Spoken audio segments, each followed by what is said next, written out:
village, Omo's food felt like a miracle. Husbands abandoned their wives' pots, boys skipped home meals, and everyone called her Madam Hot Food. But what they didn't know is that the miracle was a lie. Oma was a beautiful woman. Her hair shone in the sun, and her eyes sparkled like stars. She had a soft smile that made everyone feel welcome. She wore neat clothes and always greeted people politely. One morning, she came to the village market with a small basket of food. She sold rice balls, fried snacks, and small sweet treats. Only a few people came to her store, but Oma was happy. She smiled and said, "Please try my food. It is fresh and made with love." Children ran to her store laughing, their tiny hands holding coins. Mothers gave her money and nodded with approval. Even some elders stopped to praise her cooking. "Your food is very good, Oma," they said.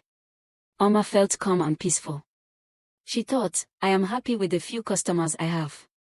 This is enough for me." Life was quiet, simple, and good. For the first few days, Oma worked carefully, serving everyone with her soft smile. She cleaned her store, arranged her food neatly, and made sure every plate looked perfect. Sometimes, she watched Fatima and Baba Chak at their stalls, but she did not feel jealous. She thought, "Everyone is different. I am happy with my small customers." But one morning, everything changed. Oma arrived early to set up her store. She placed her fresh rice balls and fried snacks on the table and greeted a few villagers as they walked past. Across the market, Fatima's store was crowded. People laughed and praised her food.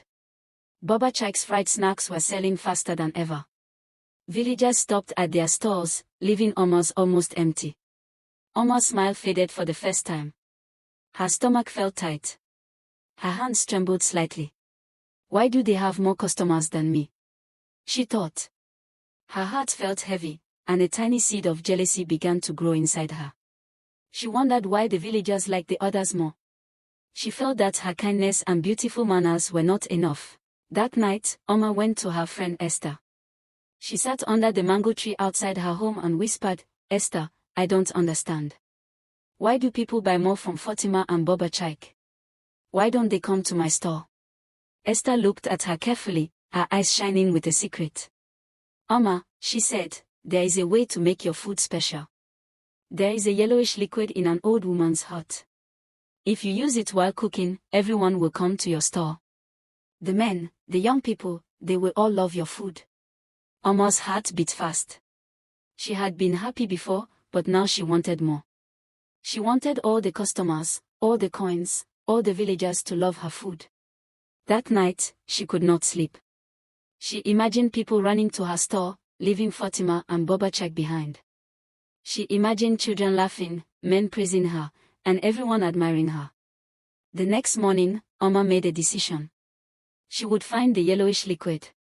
She did not know it would change her life forever. But one thing she knew for sure, she could no longer be content with a few customers. Her jealousy and desire for more had begun, and nothing would stop her from trying to have the whole village eating her food.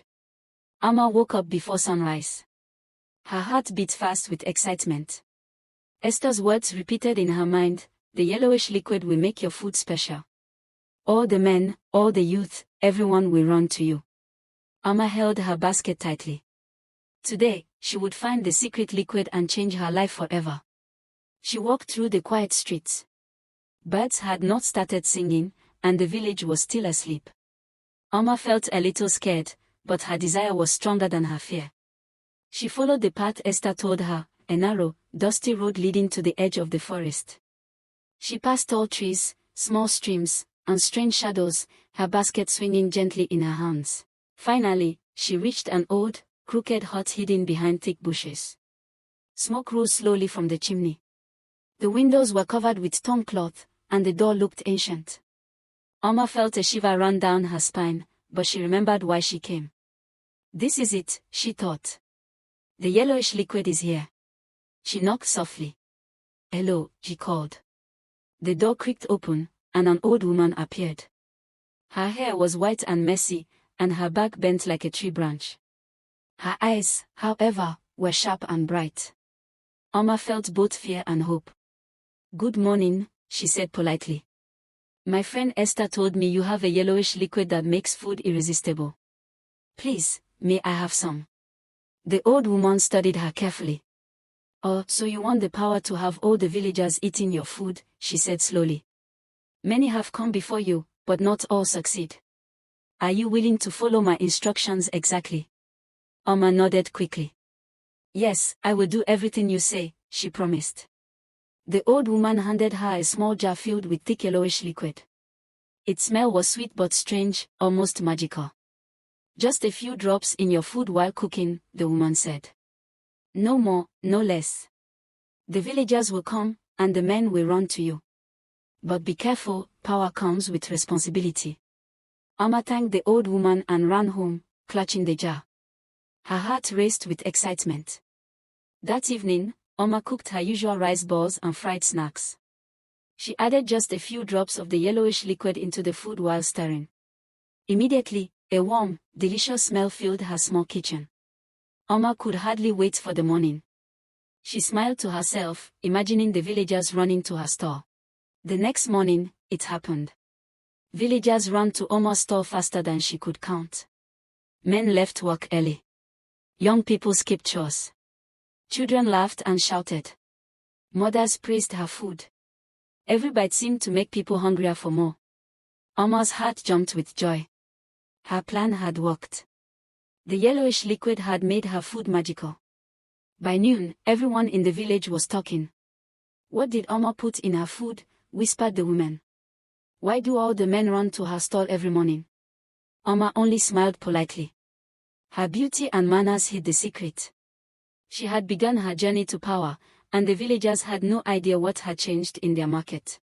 Amma's heart swelled with pride. She had started with a few customers, but now everyone wanted her food. Jealousy and greed had turned into action. She was no longer just Amma, the kind and beautiful food seller. She was beginning to become Madam Hot Food, the most desired cook in the village. Amma woke up early, her heart pounding with excitement. Every day since she used the yellowish liquid, her stall had been the busiest. Men ran past other stalls without looking, leaving Fatima and Baba Check behind. Young people skipped chores and school tasks to taste her food. Even children ran with coins in hand shouting, Amma! Amma! Madam Hot Food! Amma smiled politely at everyone. Her beauty and kind manners hid the secret of the yellow liquid. She poured just a few drops into her rice and fried snacks. The smell filled the air like magic. People could not resist it. Mothers whispered to each other in shock, why do our husbands go to Amma every morning? What is in her food? Fatima and Baba Chai grew worried. Their stalls were almost empty. I don't understand. Fatima said. What is she doing? How does she do this? Baba Chai shook his head. There is something strange. Something is not right. But they had no idea that Amma had found the yellowish liquid from the old woman. Amma's greed grew bigger each day. Seeing others lose their customers made her heart race. I will have them all, she thought. Every man, every young person, everyone will eat my food. I will be the most powerful in the village. Every day, she added a few drops more to her meals, making them even tastier. Villagers arrived earlier and earlier, some even before sunrise. By midday, the market had changed completely. Her rice balls were gone within minutes, and her fried snacks sold faster than she could prepare them. Women in the village whispered secretly, I think Amma is using something special in her food. Look at how our husbands run to her stall every morning. What is she doing? Amma heard the whispers but only smiled softly. Her beautiful manners hid the truth. She had become more than a seller, she had control over the market. She was Madam Hot Food, the most wanted woman in the village. Amma woke up before the sun rose. She felt a rush of excitement in her chest. Her basket was full of freshly cooked rice balls, fried snacks, and sweet treats. Every day since she had discovered the yellowish liquid, her stall had been the busiest in the village. Today, she knew it would be no different. Children ran ahead shouting, Amma! Amma! Madam Hot Food! Men hurried past other stalls, leaving Fatima and Baba Check behind. Amma greeted everyone politely, her beautiful smile hiding the secret she held. Just a few drops of the yellowish liquid in her food made people run to her store without thinking. Fathers left their work, youths skipped their chores, and even mothers were forced to bring their children to her first. Whispers spread through the crowd. What is she putting in her food? Why do our husbands leave us every morning to eat at Omar's store? Fatima and Baba Chaik looked on helplessly. Their once busy stores were empty, and no matter how much they tried to call people over, the villagers ignored them. It is impossible, Fatima whispered. We have worked so hard, but they all go to her. How is this happening? Baba Chaik shook his head. There must be something strange. Something in her food that we don't know about. Omar's greed had grown larger with each passing day. Seeing other sellers lose their customers made her heart race with delight. I will have them all, she thought. Every man, every young person, everyone in the village will eat my food. No one will stop me. Every day, she added a few more drops of the yellow liquid into her meals, making them even tastier. Villagers began arriving earlier and earlier, some even before sunrise. By mid-morning, Omar's store was overflowing. The smell of her cooking filled the entire market. People laughed, pushed, and shouted, all trying to get to her food first.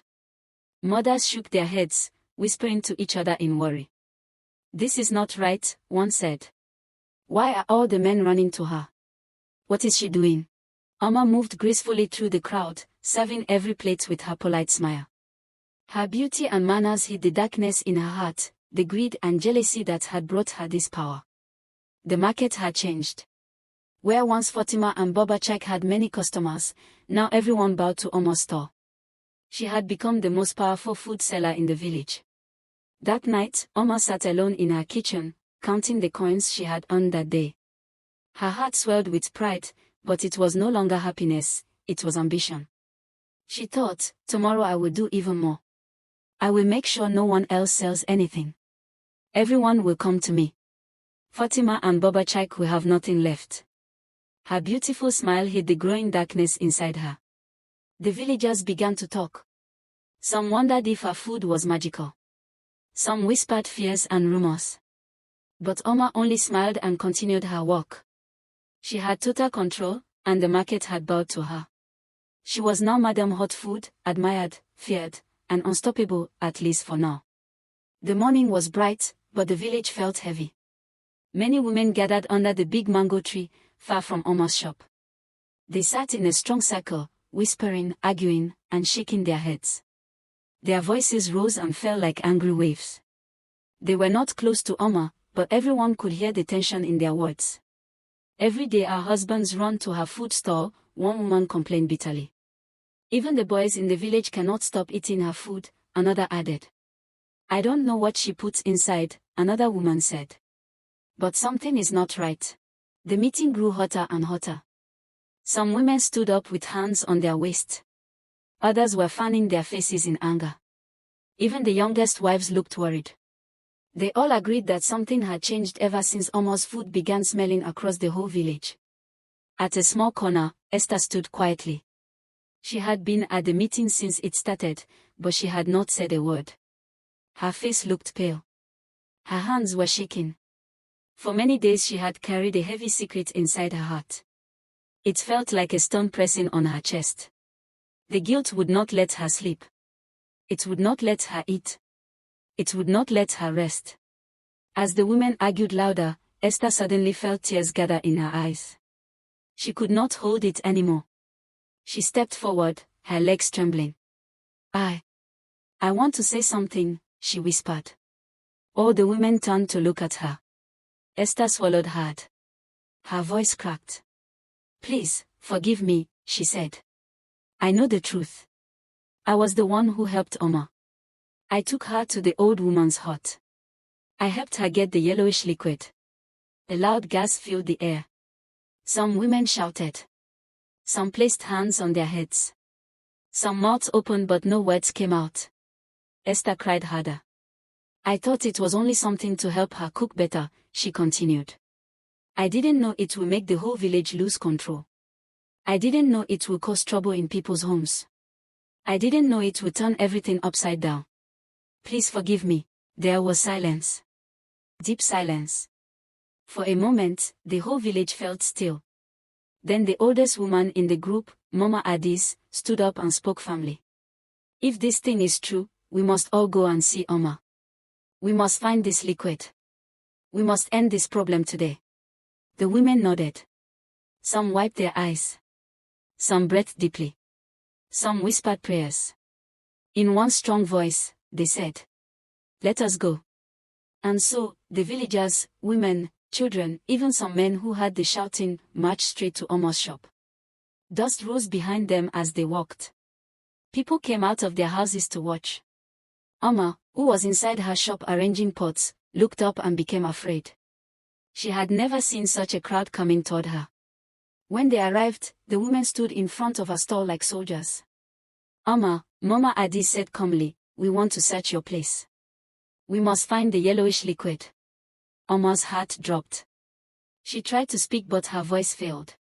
Her hands shook. She stepped aside slowly, her eyes filled with tears. The villagers entered the small shop. They searched under the table, behind the pots, inside the cupboard, until one small boy shouted from the back corner, "I found it." He held up the tiny bottle of yellowish liquid. Everyone gasped again. The truth was finally clear. Amma burst into tears and covered her face. Esther ran forward and hugged her tightly. "Amma, I am sorry," she cried.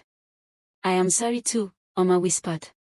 "I didn't know it would cause this much pain." The women looked at the two friends, crying, shaking, holding each other.